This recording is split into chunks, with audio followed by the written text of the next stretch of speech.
Confirm the number of boxes. Check all accessories. Flip the bases forward sequentially. With the pedals facing downward, lift the groove side of the base and slide the protrusion.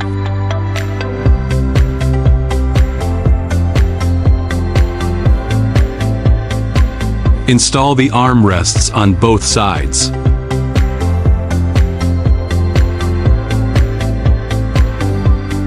Install the backrests.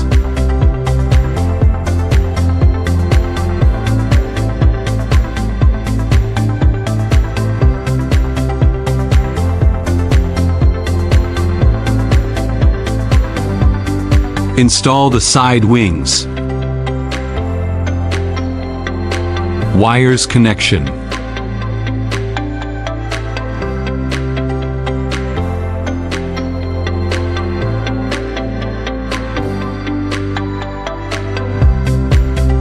Repeat the same wiring steps on the other side.